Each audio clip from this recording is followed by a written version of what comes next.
ನಮಸ್ಕಾರ ವೀಕ್ಷಕರೇ, ಸುವರ್ಣ ಕ್ರಿಯೇಷನ್ಗೆ ಸ್ವಾಗತ. ಇವತ್ತಿನ ಈ ವಿಡಿಯೋದಲ್ಲಿ ರಾಮನವಮಿ ದಿವಸ ಹಾಕುವಂಥ ರಾಮನ ತೊಟ್ಲು ಯಾವ ಥರ ಹಾಕೋದು ಅಂತ ನೋಡೋಣ ಬನ್ನಿ. ಸುಲಭವಾಗಿ ಹಾಕೋದು, ಚುಕ್ಕೆಗಳೇನು ಬೇಕು ಅಂತಿಲ್ಲ. ಈ ಥರ ಲೈನಾಗೆ ಅಂದರೆ ಚುಕ್ಕೆ ಇಲ್ಲದೇ ಹಾಕುವಂಥ ರಂಗೋಲಿ ಇದು. ಕೆಲವೊಬ್ಬರು ರಾಮನ ತೊಟ್ಲನ್ನ ಚುಕ್ಕೆ ಹಾಕಿ ಹಾಕ್ತಾರೆ. ಅದೇ ಥರನೇ ಬರುತ್ತೆ, ಆದರೆ ಒಂದು ಸ್ವಲ್ಪ ಡಿಫ್ರೆಂಟ್ ಆಗಿದೆ, ಸ್ವಲ್ಪ ಚೇಂಜ್ ಇದೆ. ನೀವು ಬೇಕಾದರೆ ಒಂದು ಸಲ ನೋಡ್ಕೊಂಡ್ರಿ ಅಂದರೆ ನೀವು ಹಾಕ್ಬೋದು. ತುಂಬ ಅಂದವಾಗಿರೋಂಥ ರಂಗೋಲಿ ಇದು, ಖುಷಿ ಅನಿಸುತ್ತೆ ಈ ಥರ ಹಾಕಿದಾಗ.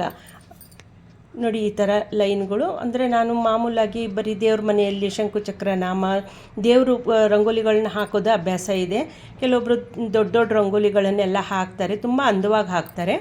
ಲೈನ್ಗಳು ಒಂದು ಸ್ವಲ್ಪ ಹೆಚ್ಚು ಕಡಿಮೆ ಬಂದಿರಬಹುದು, ನೀವು ತುಂಬ ನೀಟಾಗಿ ಹಾಕ್ಕೊಳ್ಳಿ. ನೋಡಿ ಈ ಥರ ಡಿಸೈನ್ ಹಾಕಬೇಕು. ಯಾರಾದರೂ ಹಿರಿಯರಿದ್ದರೆ ಡಿಸೈನ್ ಏನಾದರೂ ಚೇಂಜ್ ಮಾಡಿ ಹಾಕ್ಬೋದಾ ಅಂತ ಅವರನ್ನು ಕೇಳಿಬಿಟ್ಟು ಬೇಕಾದರೆ ನೀವು ಹಾಕ್ಬೋದು. ಮುಂಚಿಂದ ನಾನು ಹೇಗೆ ಹಾಕ್ತಾ ಇದ್ದೇನೋ ಅದೇ ಥರ ಹಾಕ್ತೀನಿ. ಹೆಚ್ಚಾಗಿ ನಾನೇನು ಬದಲಾವಣೆಗಳು ಮಾಡಲ್ಲ. ನೋಡಿ ಈ ಥರ 2 ದೀಪ ಬರುತ್ತೆ. ಆಮೇಲೆ ಮಾವಿನ ತೋರಣ ಇದು. ಈ ಥರ ಎಲ್ಲ ರಂಗೋಲಿ ಹಾಕಿ ಪೂಜೆ ಮಾಡಿದಾಗ ಒಂಥರ ಅಂದವಾಗಿರುತ್ತೆ, ಮನುಷ್ಯರಿಗೂ ಖುಷಿ ಅನಿಸುತ್ತೆ. ಬೇಗನೆ ಹಾಕೋಬಿಡ್ಬೋದು, ಅಷ್ಟೊಂದೇನು ಕಷ್ಟ ಆಗಲ್ಲ.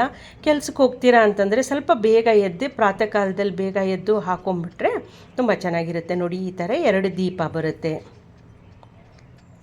ಹೀಗೆ 2 ದೀಪ. ಈಗ ಮಧ್ಯದಲ್ಲಿ ರಾಮ ಸೂರ್ಯವಂಶಿ ಅಲ್ವಾ, ಹಾಗಾಗಿ ಸೂರ್ಯನ ಹಾಕಲೇಬೇಕು. ಇನ್ನು ಕೆಲವರು ಚೈತ್ರ ಮಾಸದಲ್ಲಿ ಎಷ್ಟೊಂದು ಆಮೆ, ತೋರಣ, ಎಷ್ಟೊಂದು ರಂಗೋಲಿಗಳನ್ನ ಹಾಕ್ತಾರೆ ದೇವ್ರ ಜಗಲಿ ಮೇಲೆ. ಚೈತ್ರ ಮಾಸದ ರಂಗೋಲಿಗಳಂತಲೇ ಅದನ್ನು ಹಾಕ್ತಾರೆ. ಪ್ರತಿಯೊಂದು ಇರುತ್ತೆ, ಈ ಪ್ರಕೃತಿಯಲ್ಲಿ ಏನೇನಿರುತ್ತೋ ಎಲ್ಲನೂ, ಸೂರ್ಯ ಚಂದ್ರ, ಮಾವಿನ ತೋರಣ, ಆಮೇಲೆ ನವಿಲು, ಈ ಥರ ಎಲ್ಲನೂ ಹಾಕ್ತಾರೆ, ಚೆನ್ನಾಗಿರುತ್ತೆ. ನೋಡಿ ಈಗ ಶಂಕುಚಕ್ರನ ಹಾಕ್ಕೊಳ್ಳೋದು. ಕೆಲವೊಬ್ರು ಇಲ್ಲಿ ಸ್ವಸ್ತಿಕು, ಓಮನ್ನು ಹಾಕ್ತಾರೆ. ನಮ್ಮ ಮನೆಯಲ್ಲಿ ಇದೇ ಥರ ಹಾಕೋದು ರೂಢಿ ಇದೆ. ಆಮೇಲೆ ರಾಮ ಅಂದರೆ ಬಿಲ್ಲು ಬಾಣ ಇರಲೇಬೇಕು. ರಾಮನ ನಾವು ನೆನೆಸ್ಕೊಂಡ ತಕ್ಷಣ ಅವನ ಕೈಲಿ ಬಿಲ್ಲು ಬಾಣ ಇದ್ದದ್ದೇ ನಾವು ನೆನೆಸ್ಕೊಳ್ಳೋದು. ಹಾಗಾಗಿ ರಾಮನ ರಂಗೋಲಿಯಲ್ಲಿ ಬಿಲ್ಲು ಬಾಣ ಇರಲೇಬೇಕು. ನೋಡಿ ಈ ಥರ ಬಿಲ್ಲು ಬಾಣನ ಹಾಕೊಂಡ್ಬಿಡ್ಬೋದು. ಕೆಲವೊಬ್ಬರೇ ಬೇಕಾದರೆ ಇದಕ್ಕೆ ಕಲರ್ ಎಲ್ಲ ಹಾಕೋಬಹುದೇನೋ, ಆದರೆ ದೇವ್ರ ಜಗಲಿ ಮೇಲೆ ಹಾಕೋ ಯಾವ ರಂಗೋಲಿಗೂ ನಮ್ಮ ಮನೇಲಿ ಕಲರ್ ಹಾಕಲ್ಲ. ಹಾಕ್ಕೊಳ್ಬಹುದು ಅಂತಂದರೆ ಬೇಕಾದರೆ ನೀವು ಕಲರ್ ಹಾಕ್ಕೊಳ್ಳಿ. ನೋಡಿ ಈ ಥರ ತೊಟ್ಲು, ಇದು ಕಟ್ಟಿಗೆ ತೊಟ್ಲು. ಮುಂಚಿನ ಕಾಲದಲ್ಲೆಲ್ಲ, ನಮ್ಮ ಕಾಲದಲ್ಲೆಲ್ಲ ಇದೇ ಥರ ಕಟ್ಟಿಗೆ ತೊಟ್ಲುಗಳು.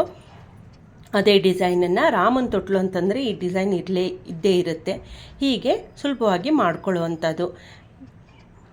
ನಾನು ತಕ್ಕ ಮಟ್ಟಿಗೆ ರಂಗೋಲಿ ಹಾಕ್ತೀನಿ, ನೀವು ಇನ್ನೂ ಚೆನ್ನಾಗಿ ಅದನ್ನು ಮಾಡ್ಕೊಳ್ಳಿ. ನೋಡಿ ಹೀಗೆ. ಇವಾಗೆಲ್ಲ ಸ್ವಲ್ಪ ಸ್ಟ್ಯಾಂಡ್ ತೊಟ್ಲು ಎಲ್ಲ, ನನ್ನ ಮಕ್ಕಳ ಕಾಲದಲ್ಲಿ ಸ್ಟ್ಯಾಂಡ್ ತೊಟ್ಲು ಕಬ್ಬಿಣದ್ದು ಬಂತು. ಇವಾಗಂತೂ ಇನ್ನೂ ತುಂಬ ಚೆನ್ನಾಗಿರೋ ತೊಟ್ಲುಗಳು ಬಂದಿದ್ದಾವೆ. ನೋಡಿ ಹೀಗೆ ಅರಶಿನ ಕುಂಕುಮ ಹೂವು ಎಲ್ಲ ಹಾಕಿ, ಅಕ್ಷತೆನೆಲ್ಲ ಹಾಕಿ ಪೂಜೆ ಮಾಡಿ. ನೋಡಿ ಈ ಥರ ರಾಮನ ತೊಟ್ಲು ಹಾಕೋದು. ಇದಿಷ್ಟೇನೆ ರಾಮನ ತೊಟ್ಲದ ರಂಗೋಲಿ ರೆಡಿ ಆಯಿತು. ನೀವು ಕೂಡ ರಾಮನವಮಿ ದಿವಸ ಈ ಥರ ರಂಗೋಲಿ ಹಾಕಿ, ಫೋಟೋದ ಮುಂದೆ ಈ ಥರ ರಂಗೋಲಿ ಹಾಕಿಟ್ಟು ಪೂಜೆ ಮಾಡಿದರೆ ಅಂದವಾಗಿರುತ್ತೆ. ಎಲ್ಲನೂ ಮಾಡಿರ್ತೀವಿ, ಪುಟ್ಟದಾಗ ರಂಗೋಲಿ ಹಾಕೋ ಬದಲು ರಾಮನ ತೊಟ್ಲೇ ಹಾಕಿ ಪೂಜೆ ಮಾಡಿ, ಚೆನ್ನಾಗಿರುತ್ತೆ. ಈ ಸಲ ಏನಾದರೂ ರಾಮಕೋಟಿ ನೀವು ಬರೆಯಲು ಪ್ರಾರಂಭಿಸಿಲ್ಲ ಅಂದರೆ ರಾಮನವಮಿ ತುಂಬ ಒಳ್ಳೆಯ ಮುಹೂರ್ತ, ಅದನ್ನು ಬೇಕಾದರೆ ಪ್ರಾರಂಭಿಸಿ. ಅದಕ್ಕಾಗಿ ಒಂದು ವಿಡಿಯೋ ಹಾಕಿದ್ದೀನಿ, ಯಾವ ಥರ ಮಾಡೋದು, ಹೇಗೆ ಪ್ರಾರಂಭಿಸೋದು ಎಲ್ಲ ಅಂತ. ಲಿಂಕ್ ಡಿಸ್ಕ್ರಿಪ್ಷನ್ ಬಾಕ್ಸಲ್ಲಿ ಹಾಕಿರ್ತೀನಿ.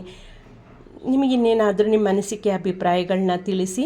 ನನ್ನ ಚಾನಲ್ ದಯವಿಟ್ಟು ಸಬ್ಸ್ಕ್ರೈಬ್ ಮಾಡಿ. ಧನ್ಯವಾದಗಳು ವೀಕ್ಷಕರೇ.